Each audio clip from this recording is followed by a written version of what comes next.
Viral Hindi model paper 2024 कक्षा 12 वालों ध्यान दीजिए। जितने भी प्यारे स्टूडेंट 22 फरवरी को हिंदी का पेपर देने जा रहे हैं तो ये वायरल मॉडल पेपर पूरा हल के साथ आज की इस वीडियो को देख करके जाइएगा, क्योंकि देख लीजिए इसी में से 80% क्वेश्चन आएगा और सेम टू सेम आएगा। तो ये वीडियो वायरल हो चुकी है और इसको पढ़ के जाइएगा। 100% पेपर के दिन 22 फरवरी को धमाल मचाएंगे, धुआं धुआं करके आएंगे। इसलिए कह रहे हैं कि जब तक मतलब कि चलिए स्टार्ट कर, जब तक इसलिए कह रहे हैं कि जब तक तोड़ेंगे नहीं तब तक छोड़ेंगे नहीं। इसका मतलब देखिए, कहने का मतलब क्या है, एग्जाम में जितने बच्चे 2023 में रिकॉर्ड बनाए हैं अपना अपना टॉपर, उन सबका रिकॉर्ड तोड़ना है। और आज की इस वीडियो को पूरा देखिएगा, लाइक कर दीजिए और चैनल पे नए हैं तो सब्सक्राइब करके बेल आइकन हिट कर लीजिए। डेली आपको Hindi, English, physics, chemistry, bio सारे सब्जेक्ट का यहाँ पे मोस्ट इंपॉर्टेंट क्वेश्चन सोल्यूशन के साथ और नोट्स भी दिया जाएगा। ठीक है, तो जुड़िए फटाफट से बिना देरी के। और देख सकते हैं सामान्य हिंदी का ये मॉडल पेपर, इसका सलूशन की बात करेंगे, देख सकते हैं वो भी बोर्ड एग्जाम की कॉपी पे। सबसे पहले मैं डियर स्टूडेंट, ये जो आप देख रहे हैं ना हिंदी का ये मॉडल पेपर है, इसका मैं सलूशन खंड क का करा चुका हूं। खंड क जो है ना, खंड क का जो कि 50 नंबर का आने वाला है, ये खंड क से और खंड ख से भी 50, यानी टोटली आपका 100 नंबर का ये पेपर आएगा। इसमें से मैंने खंड क को सलूशन करा चुका है। ठीक है, देख रहे हैं ना, एक एक क्वेश्चन को मैंने बहुत बारीकी समझाया है। उसका अगर वीडियो अभी तक नहीं देखे खंड क का तो डिस्क्रिप्शन में उसका लिंक डाल दिया हूं। ठीक है, पहले उसको देखना, इसके बाद ही इसको देख लीजिएगा। ठीक है, अगर देख लिए हैं तो यहां से स्टार्ट करते हैं आज की इस नए अंदाज में, यहां से खंड ख से। ठीक है, पूरे क्वेश्चन का सलूशन उस वीडियो में मैं खंड क का करा चुका हूं। डोंट वरी, मैं यहां से इंग्लिश हो या हिंदी, फिजिक्स, केमिस्ट्री सारे सब्जेक्ट का आपको पीडीएफ भी ग्रुप में भेजूंगा, व्हाट्सएप में ज्वाइन हो जाइएगा।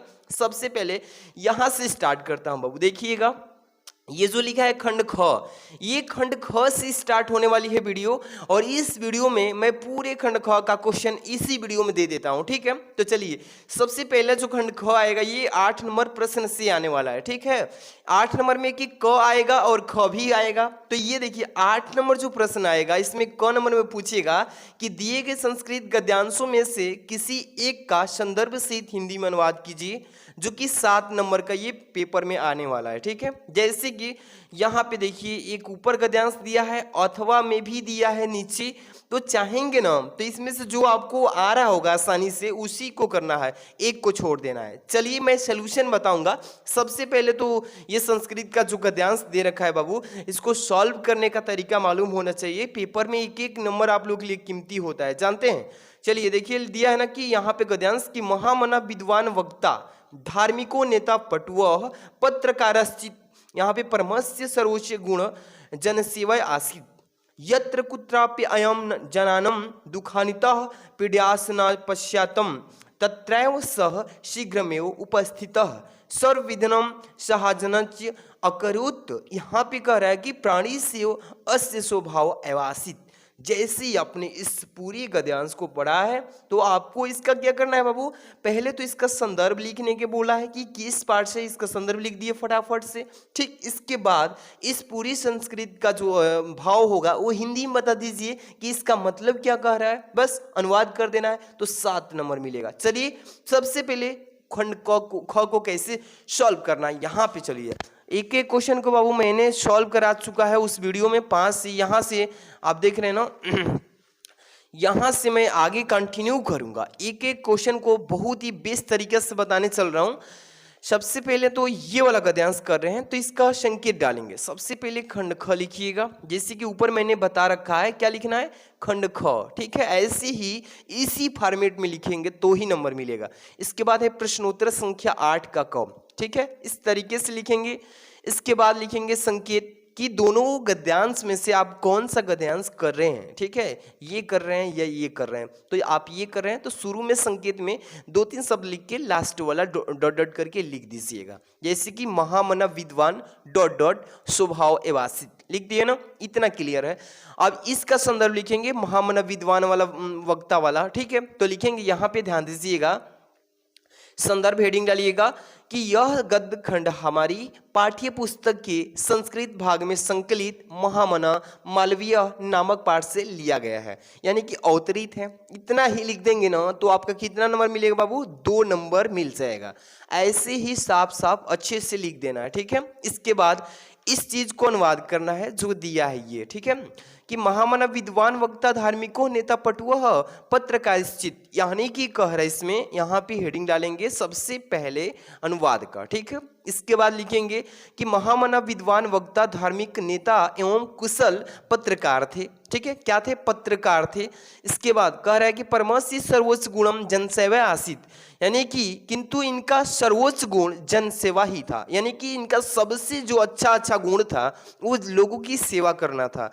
इसके बाद देखिए, यत्र कुत्राप्ययम जनानम दुखानित पीड्यासनमास्पत्यस्त तत्रैव सह शीघ्रमेव उपस्थितम सर्वासाहाय्य अकरोत्। कह रहा है इसमें कि जहां कहीं भी ये लोगों को दुखित और पीड़ित देखते थे, ठीक है ना, वहीं शीघ्र उपस्थित हो जाते थे, यानी होकर सब प्रकार की सहायता करते थे, ठीक है। ये चीजें उनमें थी।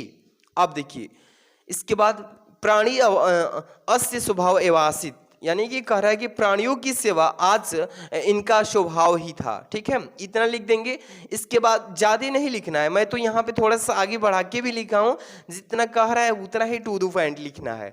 आगे देखिए, इसमें आज हमारे बीच विद्वान न होने पर महात्मा मालवीय, इसको नहीं लिखिएगा, मैं तो ऐसे लिख दिया हूँ थोड़ा समझाने के लिए कि टू द पॉइंट लिखिएगा, जितना बोलेगा ना उतना ही लिखना है। आगे बढ़ें, चलिए, ये हो गया आपका गद्यांश। इसके बाद 8 का ख में चलेंगे। ऐसे लिखा कि दिए गए पद्यांशों में से किसी एक का संदर्भ हिंदी में अनुवाद कीजिए। ये श्लोक है और इस श्लोक का वैसे लिखना है संदर्भ और वैसे लिखना है अनुवाद, ठीक है। जैसे लिखा इसमें, नमे रोचते भद्राम वह उल्को श्यामी वेचनम। इसके बाद अक्रुदस्य मुखम पश्य कथम कुद्दो भविष्यत। इतना को अच्छे से संदर्भ के साथ इसका अनुवाद कर देंगे। चलिए यहाँ पे चलिए बाबू देखिए ध्यान से। सबसे पहले प्रश्नोत्तर संख्या 8 की ख लिखेंगे इस तरीके से, ठीक है, इस तरीके से हो जाएगा। संकेत लिखेंगे नमे रोचते डॉट डॉट डॉट करके और यहाँ पे कुद्दो भविष्यत, इतना लिख लेंगे ना। सेम फॉर्मेट संकेत का वही रहेगा जो कि पिछले आप गद्यांश कर चुके हैं।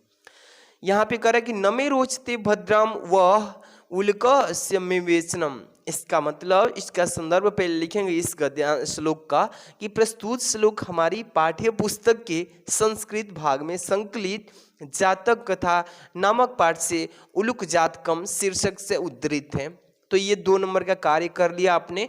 ऐसे ही साफ साफ और स्पष्ट तरीके से संदर्भ लिखेंगे, ठीक है। इसके बाद जो ये श्लोक दिया है कि नमे रोचते भद्रम वह उल्क कस्य मिमेचनम अद्रकस्य मुखम पश्य कथम कुद्दो भविष्यत। ये 2 लाइन का हिंदी में अनुवाद कर देना है। चलिए यहाँ पे लिखे अनुवाद कि तुम लोगों का इस उल्लू को राजा बनाना मुझे ठीक नहीं लगता।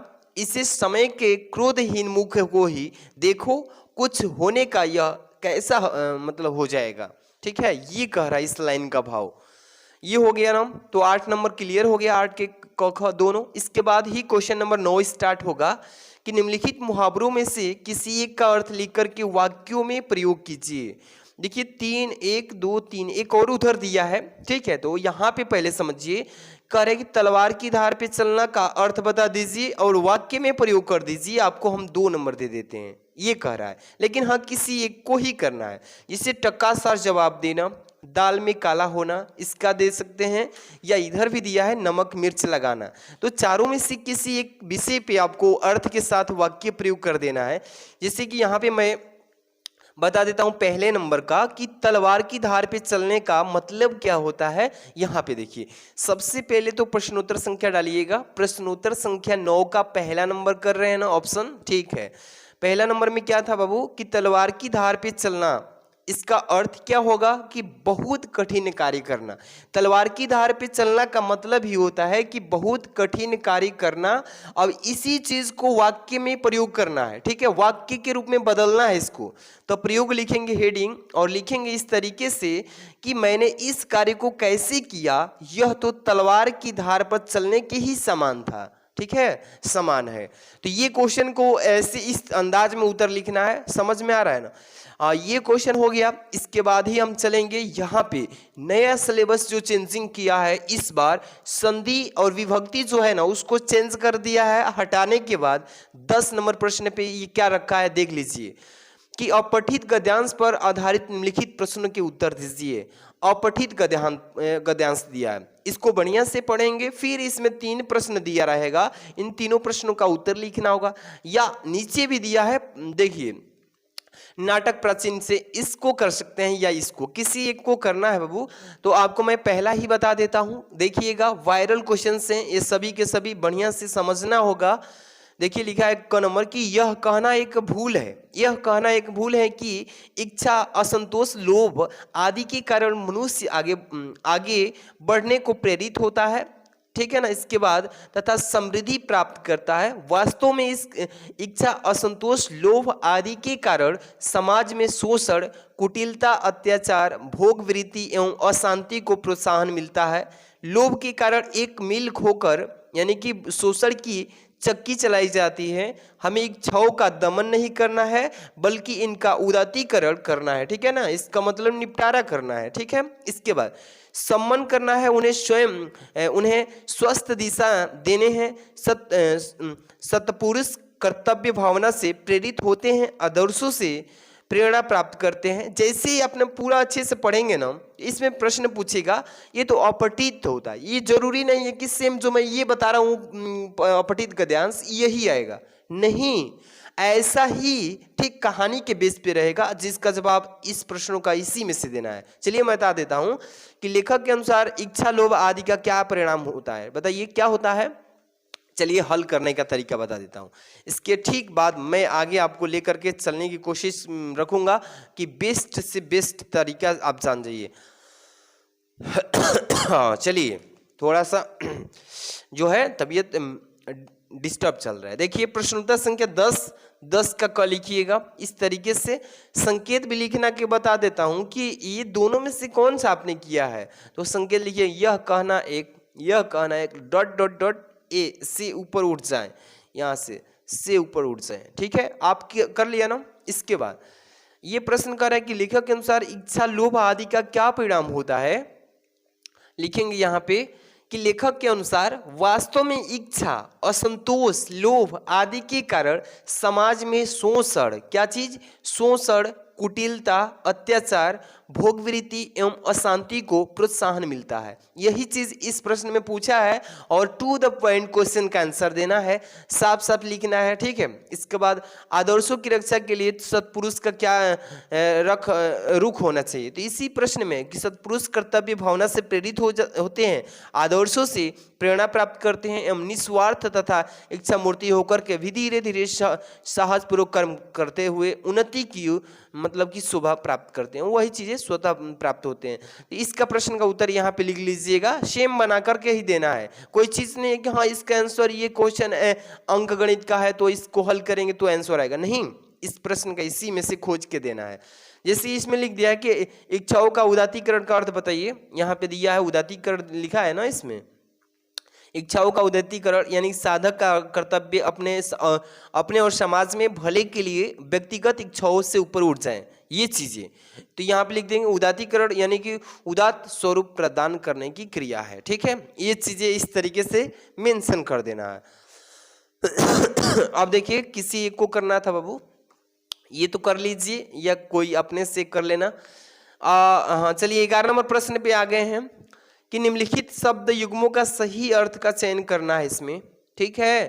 पहला है कि वसन और व्यसन, वसन व्यसन का सही शब्द युग्म क्या होगा, विवश और व्याकुल, की कवच और भोजन, की वस्त्र और आदत। तो देख लीजिए वसन का मतलब वस्त्र होता है, व्यसन का मतलब आदत होता है। ठीक है, यहाँ पे तीसरा नंबर ये जो हो जाएगा इसका करेक्ट आंसर। कैसे लिखेंगे कॉपी में देखिए, प्रश्नोत्तर संख्या 11 की क है, 11 के क का पहला नंबर सी नंबर सही था ना, वस्त्र और आदत, ये वाला वस्त्र और आदत सेम उतार दीजिएगा। ठीक है, आगे बढ़ें, आगे बढ़ते हैं क्वेश्चन नंबर यहाँ पे अगला प्रश्न पे आ चुके हैं।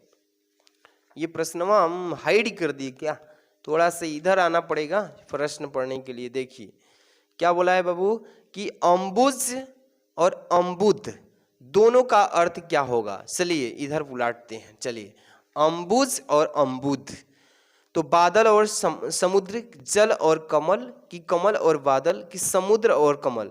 तो कमल और बादल, अम्बुज का मतलब कमल और अम्बुद का मतलब बादल, इसका सी नंबर ऑप्शन सही है। तो लिख देंगे दूसरा नंबर का सी, कमल और बादल हो जाएगा। ठीक है, इस तरीके से लिख लेंगे ना, ऐसे ही व्याकरण में छाप के आइएगा। ठीक है, अब देखिए 10 का ख, प्रश्न संख्या 10 के ख पे आ चुके हैं कि लिखा इसमें 11 के कि निम्नलिखित शब्दों में से किसी एक शब्द के दो अर्थ लिखिए। इसी को बोलते हैं पर्यायवाची वर्ड। ठीक है, पर्यायवाची शब्द, जैसे 4 विकल्प दिया है, इसमें चारों में से किसी एक के ही बारे में दो दो पर्यायवाची लिखना है। ठीक है, जैसे अंबर दिया है, अंबर के 2 लिखेंगे, पट दिया है, पट का भी 2 लिखेंगे, विधि दिया है, विधि का भी 2 लिखेंगे, नाग दिया है, नाग का भी 2 लिखेंगे। हाँ, लेकिन किसी एक का ही का लिखना है, यानी कि सबका लिख दीजिए, तो ये गलती चीज है, क्योंकि बोल दिया है पहले से ही कि किसी एक शब्द का। तो अंबर लिखा है, अंबर का मतलब आकाश होता है, वस्त्र होता है, इसी 2 चीज को लिखना है। जिससे मैं बता देता हूँ 11 का ख का पहला नंबर, उलाटते हैं इधर पेज, समझाना है ना आपको, देख लीजिए। यहाँ पे लिखे है ना प्रश्नोत्तर संख्या 11 की ख, पहले नंबर अंबर जो है इसी का लिख देते हैं, आकाश कॉमा लगा के एक वस्त्र लिख देना, बस 2 ही चीज लिखना है, इसमें 2 नंबर मिल गया, हो गया ना। आगे बढ़े, देखिए ग नंबर पे आ चुके हैं कि निम्नलिखित वाक्यांशों के लिए एक शब्द का चयन करके लिखिए। जैसे कि प्रश्न पूछ रहा है इसमें, और 4 विकल्प भी दिया है, इस चारों में से कौन सा सत्य विकल्प है ये चयन करके उत्तर पुस्तिका में लिखना होता है। इससे पहले नंबर दिया है कि जो आंखों के सामने हो, इसका एक शब्द में जवाब देना हो, कि जो आंखों के सामने हो उसे क्या कहते हैं, एक शब्द में जवाब दीजिए। नेत्र सम्मुख बोलेंगे या प्रत्यक्ष बोलेंगे, या आंख के आगे बोलेंगे, या प्रत्येक आंख बोलेंगे। तो बताइए इसमें से कौन सा सही है। जो आंख के सामने होता है उसको प्रत्यक्ष बोलते हैं बाबू, क्या बोलते हैं, प्रत्यक्ष बोलते हैं आंख के सामने को एक शब्द में। ठीक है, प्रत्यक्ष। तो इसका ग का बी नंबर सकते हैं। देखिए प्रश्नोत्तर से नेत्र सम्मुख हो, नेत्र सम्मुख, नेत्र के सामने, प्रत्यक्ष का मतलब तो विपरीत हो जाएगा ना। हाँ ठीक ठीक, नेत्र सम्मुख ही होगा, मैंने मेंशन कर दिया था गलती, जो आंखों के सामने हो उसको नेत्र सम्मुख बोलते हैं, समझे। चलिए चलिए चलिए, कोई बात नहीं, आगे बढ़ेंगे, समझते रहिएगा। यहाँ पे देखिए, ओ ये डी तक हो गया। हाँ, ये देखिए दूसरा नंबर, जानने की इच्छा रखने वालों को क्या बोलते हैं, जिज्ञासु बोलते हैं। ये देखिए जिज्ञासु, सी नंबर, यहाँ पे जिज्ञासु हो जाएगा। प्रश्नोत्तर संख्या 11 के ग में पहला दूसरा दोनों कर लिया मैंने। ठीक है, आगे बढ़ते हैं। देखिए घ नंबर, निम्नलिखित में से किन्हीं 2 वाक्यों को शुद्ध करके अपने उत्तर पुस्तिका में लिखिए। 2 वाक्यों को शुद्ध करना है बाबू, 1 2 3 4, 4 दिया है, 2 को छोड़ देना है, 2 को करना है। इसमें लिखा है कि तुम तो कुर्सी पर बैठे हैं, तुम तो कुर्सी पर बैठे हैं नहीं, इसको शुद्ध कीजिए क्योंकि अशुद्ध वाक्य लिखा है। इस सरोवर में अनेकों कमल खिले हैं, ये भी गलती है। सम्मेलन में कवित्रियों ने भाग लिया है, कृपया अनुमोदन करने की कृपा करें। तो ये चारों में से चारों वाक्य गलती है, लेकिन 2 को शुद्ध करके लिखना है। जैसे कि तुम तो कुर्सी पर बैठे हैं, तो इसका सही जवाब लिखेंगे तुम कुर्सी पर बैठे हो। चलिए इसका उत्तर लिखेंगे घ नंबर का, यहाँ पे लिखेंगे प्रश्नोत्तर संख्या 11 के घ, तुम कुर्सी पर बैठे हो। ठीक है, सही है। दूसरा भी किए हैं, इस सरोवर में अनेक कमल खिले हैं, अनेकों लिखा था तो अनेकों की जगह पे क्या लिखेंगे, अनेक कमल खिले हैं। समझ में आया कि नहीं आया, ठीक ठीक, आगे बढ़ते हैं। हाँ चलिए 12 नंबर प्रश्न पे क ख ग यानी 3 प्रश्न आएगा 12 नंबर में, ये तीनों क ख मिल के 6 नंबर का आता है, 2-2 नंबर, 2-2 नंबर के मिल के। ठीक है, समझ रहे हैं कि नहीं। ये फिक्स मैं बताऊंगा 100% कि यही आएगा इस बार। लिखा है कि वीर रस अथवा हास्य रस का अस्थाई भाव के साथ उदाहरण भी परिभाषा के साथ लिखिए। वीरस लिख दीजिए या हास्य रस, लेकिन हाँ परिभाषा के साथ उदाहरण भी देंगे तब भी 2 नंबर मिलेगा। चलिए 12 नंबर प्रश्न के सम्मुख चलते हैं। प्रश्नोत्तर संख्या 12 की क अथवा वाला मैं बता रहा हूं हास्य रस के बारे में, ठीक है। हास्य रस का परिभाषा लिखेंगे, फिर इसके बाद स्पष्टीकरण उदाहरण भी छाप देंगे, ठीक है। लिखेंगे अपने अथवा पराये के परिधान, अपने कह लीजिए अथवा पराये, जो अपना नहीं होता है उसको पराया बोलते हैं। अपने अथवा पराये के परिधान यानी वेशभूषा, वचन अथवा क्रियाकलाप आदि से उत्पन्न हुआ हास्य नामक अस्थाई भाव, विभाव, अनुभाव और संचारी भावों के संयोग से हास्य रस का रूप ग्रहण होता है, जिसे हम हास्य रस कहते हैं। प्रश्न का जवाब ऐसे ही देना है परिभाषा में।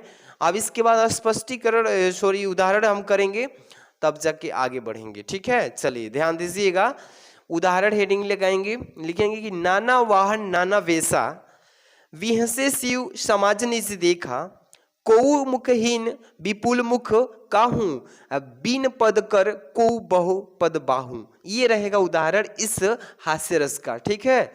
आगे बढ़ते हैं। इसके बाद है श्लेष्म अलंकार यहाँ पे और उत्प्रेक्षा अलंकार, दोनों में से किसी एक का जवाब देना है परिभाषा के उल्लक्षण के साथ। चलिए यहाँ पे मैं लिख दिया हूं प्रश्नोत्तर संख्या 12 की ख, ठीक है। ख नंबर का श्लेष्म अलंकार कर रहे हैं तो हेडिंग डालिएगा बाबू, और तब से लिखिएगा कि जब एक शब्द एक ही बार, ठीक है, कि जब एक शब्द एक ही बार प्रयुक्त होता हो, मतलब कोई एक शब्द हम जो बोल रहे हैं और उसका आगे प्रयोग कभी नहीं किया गया हो, बार बार नहीं किया जाता है, एक ही बार के बाद दोबारा नहीं उत्पन्न किया जाए, तो उसको श्लेष्म अलंकार कहते हैं। चलिए कि जब एक शब्द एक ही बार प्रयुक्त होता है किंतु उसके 2 या 2 से अधिक भी अर्थ होते हैं, तब वहाँ श्लेष्म अलंकार हो जाता है, यानी कि उसका अर्थ भी 2 निकल जाएगा, उसी को बोलेंगे। उदाहरण भी लिखना होगा, चलिए समझिए। उदाहरण लिखेंगे कि चिर जीवन जोरी जुरे क्यों न स्नेह गंभीर, को घटी ये ब्रिज भानुज वे हलधर के वीर। ये आपका उदाहरण हो जाएगा श्लेष्म अलंकार का, तो आपको यहाँ पे 2 नंबर मिल जाएगा, ठीक है। इसके बाद प्रश्न क्वेश्चन में किया है कि दोहा अथवा सोरठा छंद का एक मात्र सहित यानी मात्रा सहित उदाहरण लक्षण परिभाषा छापिए। चलिए इसमें से दोनों में से किसी एक को दोहा बता देते हैं। ये देखिए स्पष्टीकरण भी मैं छोड़ दिया था, इसका श्लेष्म अलंकार का स्पष्टीकरण लिख लेना है कि ब्रिज भानु और हलधर शब्द एक ही बार आए हैं, ठीक है, एक ही बार आए हैं। चलिए आगे प्रश्न की कंटिन्यू करते हैं, क्योंकि दोहा में हम पहुंच चुके हैं, दोहा में आ चुके हैं, और ये जो दोहा होगा खतरनाक दोहा है। प्रश्नोत्तर संख्या 12 के ग पे दोहा में हम बता रहे हैं परिभाषा, इसके बाद उदाहरण बताएंगे, ठीक है। चलिए देखिए बाबू कि दोहा हेडिंग डालेंगे, फिर क्या लिखेंगे कि दोहा अर्ध सम्मात्रिक छंद है, इसमें 4 चरण होते हैं। कितने होते हैं? 4 चरण। इसके पहले और तीसरे चरण में 13-13 मात्राएं, और दूसरे तथा चौथे चरण में जो होता है 11-11 मात्राएं होता है, ठीक है। इसी को दोहा बोलते हैं। जैसे कि हाँ भाई कैसे दोहा कह सकते हैं, तो इसका उदाहरण भी तो सामने प्रकट करना पड़ेगा, क्योंकि एग्जामिनर उदाहरण के बिना इसका नंबर फुल नहीं देगा, क्योंकि एक नंबर दोनों पे देगा, यानी एग्जाम्पल के साथ उदाहरण परिभाषा सब। उदाहरण लिखेंगे ऐसे कि मेरी भव बाधा हरो राधा, नागरी सोई जा तनकी झाई, अब परय श्याम हरित दुति होई। ये हो सकेगा 2 लाइन का आपका उदाहरण, और इसको मात्रा के साथ व्यक्त करना था बाबू। देखो म में एक मात्रा में है ना, तो म एक वर्ड हो गया, एक मात्रा, 2 मात्रा है इसमें, तो इस टाइप से इसको इंडिकेट करेंगे। जिसमें 2 मात्रा हो एक साथ उसको एस से डिनोट करेंगे, और जिसमें देखिए रम बड़ी की मात्रा री, तो इसमें भी 2 मात्राएं हैं, इसमें एस से। और जहां यहाँ भ है तो भ में कोई भी मात्राएं नहीं है, बस सिंगल ही है। इस टाइप से 1 विराम की टाइप से लिखेंगे। व में भी 1 है तो 1, इस तरीके से। इसमें बमयाक मतलब बा है ना, तो 2 है इसमें इंक्लूड मात्राएं, तो इसमें इस टाइप से आप किसी भी मात्रा को इस तरीके से इसी बेस पे लिख लेंगे मात्राएं, ठीक है। तो ये रहा आपका सोरठा दोहा छंद, जो भी है पढ़ के एकदम तैयारी रखिए, बम्फर तैयारी रखेंगे ना तो पेपर के दिन एकदम धुआं करके आएंगे। चलिए आगे बढ़ते हैं। क्वेश्चन नंबर 13 क्वेश्चन नंबर 13 की बात कर लें तो पूछेगा किस टाइप से प्रश्न कि बैंक में खाता खोलने के लिए बैंक प्रबंधक को आवेदन पत्र बताइए, लिख करके पेपर में पूछेगा। अथवा में विधि यह रहेगा कि शहर में फैली संक्रामक बीमारी की तरफ जिला अधिकारी का ध्यान आकर्षित करने के लिए आवेदन पत्र अथवा प्रार्थना पत्र लिखिए बाबू।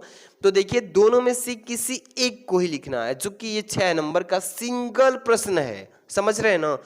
तो इसका मैं बहुत सारी वीडियोस बनाया हूं, बहुत अनेकों प्रकार की, बोर्ड पर भी बना दिया हूं, कॉपी पे भी बना दिया हूं। तो आपको कैसे मिलेगी, इसी वीडियो के डिस्क्रिप्शन में मिलेगा, मैं दे दूंगा पत्र लेखन वीडियोस लिंक, ठीक है, देख लेना। ये भी 14 नंबर जो निम्नलिखित विषयों में से किसी एक विषय की भाषा शैली पर निबंध लिखने के लिए 9 नंबर, कितने नंबर बाबू, 9 नंबर का केवल निबंध आता है। और सभी निबंधों को मैं अलग अलग यूनिक वीडियो डाल चुका हूं। देश में बेरोजगारी की समस्या, आतंकवाद की समस्या समाधान, वृक्षारोपण का महत्व तो नहीं डाला हूं। चलिए मैनेज कर लेंगे। देखिए देश में बेरोजगारी की समस्या जो है, इस पर मैं वीडियो का लिंक दे देता हूं। ये वाला पत्र लिखा, दोनों को वीडियो डिस्क्रिप्शन में लिंक दे देता हूं। अब पीडीएफ लेंगे ना, पीडीएफ ले लेंगे तो पढ़ने में अच्छा लगेगा, ठीक है। तो डिस्क्रिप्शन में व्हाट्सएप ग्रुप का लिंक मिलेगा, वहीं पे पीडीएफ भी मिलेगा। वीडियो को लाइक कर देना, शेयर कर देना अपने प्यारे प्यारे दोस्तों में। चैनल पर नहीं तो सब्सक्राइब करके, और एक बेल आइकन आता है, घंटी को दबा लीजिएगा ऑल नोटिफिकेशन के साथ, क्योंकि कोई वीडियो सबसे पहले आप देखें और तैयारी जबरदस्त करें, क्योंकि जब तक तोड़ेंगे नहीं तब तक छोड़ेंगे नहीं। इसी का मतलब है कि पिछले 2023 का रिकॉर्ड तोड़ने के लिए आप यहाँ पे जुड़ जाइए। मिलते हैं नेक्स्ट वीडियो में। Thanks for watching.